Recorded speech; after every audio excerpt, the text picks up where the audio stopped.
ಇಂದಿನ ವಿಡಿಯೋ ವಿಷ್ಣು ಸಹಸ್ರನಾಮದ 9ನೇ ಶ್ಲೋಕದ ಬಗ್ಗೆ.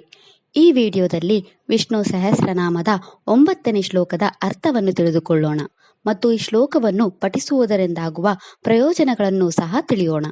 ವಿಷ್ಣು ಸಹಸ್ರನಾಮದ 9ನೇ ಶ್ಲೋಕವು ಹೀಗಿದೆ. ಈಶ್ವರೋ ವಿಕ್ರಮೀ ಧಾನ್ವಿ ಮೇಧಾವಿ ವಿಕ್ರಮಾಕ್ರಮಃ ಅನುತ್ತಮೋ ದುರಾದರ್ಶ ಕೃತಜ್ಞ ಕೃತಿರಾತ್ಮವಾನ್. ಈ ಶ್ಲೋಕದಲ್ಲಿ ವಿಷ್ಣುವಿನ 11 ನಾಮಗಳಿವೆ.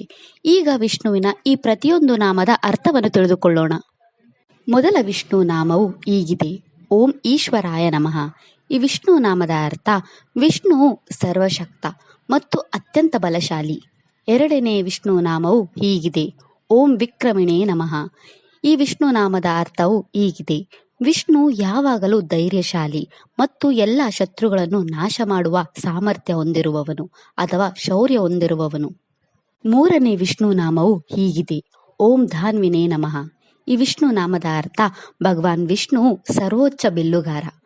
ನಾಲ್ಕನೇ ವಿಷ್ಣು ನಾಮವು ಹೀಗಿದೆ. ಓಂ ಮೇಧಾವಿನೇ ನಮಃ. ಈ ವಿಷ್ಣು ನಾಮದ ಅರ್ಥ ಭಗವಾನ್ ವಿಷ್ಣುವು ಸರ್ವೋಚ್ಚ ಬುದ್ಧಿಶಕ್ತಿಯುಳ್ಳವನು ಮತ್ತು ಎಲ್ಲ ಗ್ರಂಥಗಳನ್ನು ಗ್ರಹಿಸುವ ಸಾಮರ್ಥ್ಯವಿರುವ ಮಹಾನ್ ಬುದ್ಧಿಶಕ್ತಿಯನ್ನು ಹೊಂದಿರುವವನು. ಐದನೇ ವಿಷ್ಣು ನಾಮವು ಹೀಗಿದೆ. ಓಂ ವಿಕ್ರಮಾಯ ನಮಃ. ಈ ವಿಷ್ಣು ನಾಮದ ಅರ್ಥ ಹೀಗಿದೆ. ಭಗವಾನ್ ವಿಷ್ಣು ಲೋಕಗಳನ್ನು ಅಳೆಯುವವನು ಅಥವಾ ಗರುಡ ಪಕ್ಷಿ ಮೇಲೆ ಸವಾರಿ ಮಾಡುವವನು. ಆರನೇ ವಿಷ್ಣು ನಾಮವು ಹೀಗಿದೆ. ಓಂ ಕ್ರಮಾಯ ನಮಃ. ಈ ವಿಷ್ಣು ನಾಮದ ಅರ್ಥ ಹೀಗಿದೆ. ಭಗವಾನ್ ವಿಷ್ಣು ಸಂಸಾರ ಸಾಗರವನ್ನು ದಾಟಲು ಕಾರಣನಾಗಿದ್ದಾನೆ ಅಥವಾ ಅವನಿಂದಲೇ ಬ್ರಹ್ಮಾಂಡದ ಎಲ್ಲ ಕ್ರಮ ಅಥವಾ ಅಭಿವ್ಯಕ್ತಿ ಸಂಭವಿಸಿದೆ ಮತ್ತು ಎಲ್ಲೆಡೆ ಹರಡಿದ್ದಾನೆ. ಏಳನೇ ವಿಷ್ಣು ನಾಮವು ಹೀಗಿದೆ. ಓಂ ಅನುತ್ತಮಾಯ ನಮಃ. ಈ ವಿಷ್ಣು ನಾಮದ ಅರ್ಥ ಹೀಗಿದೆ. ಭಗವಾನ್ ವಿಷ್ಣುಗಿಂತ ಉತ್ತಮರು ಯಾರೂ ಇಲ್ಲ. ಎಂಟನೇ ವಿಷ್ಣು ನಾಮವು ಹೀಗಿದೆ. ಓಂ ದುರ್ದಶಾಯ ನಮಃ. ಈ ವಿಷ್ಣು ನಾಮದ ಅರ್ಥ ಹೀಗಿದೆ. ಭಗವಾನ್ ವಿಷ್ಣು ಶತ್ರುಗಳಿಂದ ಬಲಹೀನನಾಗಲು ಸಾಧ್ಯವಾಗದ ಅಥವಾ ಅಸುರರೂ ಸಹ ಅವನನ್ನು ಗೆಲ್ಲಲು ಸಾಧ್ಯವಿಲ್ಲ. ಒಂಬತ್ತನೇ ವಿಷ್ಣು ನಾಮವು ಹೀಗಿದೆ. ಓಂ ಕೃತಜ್ಞಾಯ ನಮಃ. ಈ ವಿಷ್ಣು ನಾಮದ ಅರ್ಥ ಹೀಗಿದೆ. ಭಗವಾನ್ ವಿಷ್ಣು ಎಲ್ಲ ಜೀವಿಗಳ ಒಳ್ಳೆಯದು ಮತ್ತು ಕೆಟ್ಟದನ್ನು ತಿಳಿದಿರುವವನು ಅಥವಾ ಜೀವಿಗಳು ಏನು ಮಾಡಿದರೆ ಎಂಬುದರ ಬಗ್ಗೆ ಭಗವಾನ್ ವಿಷ್ಣುವಿಗೆ ಎಲ್ಲವೂ ತಿಳಿದಿದೆ.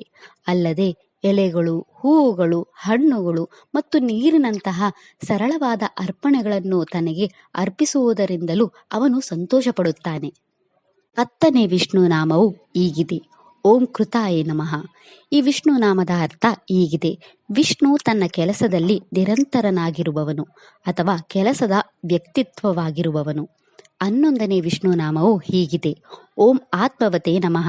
ಈ ವಿಷ್ಣು ನಾಮದ ಅರ್ಥ ಹೀಗಿದೆ.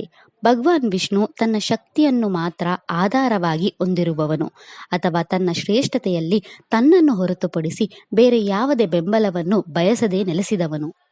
ವಿಷ್ಣು ಸಹಸ್ರನಾಮದ ಈ 8ನೇ ಶ್ಲೋಕವು ವಿಷ್ಣುವು ವೈಕುಂಠದಲ್ಲಿ ಮುಕ್ತವಾಗಿ ಸಂಚರಿಸುವವನು ಎಂದು ಹೇಳುತ್ತದೆ.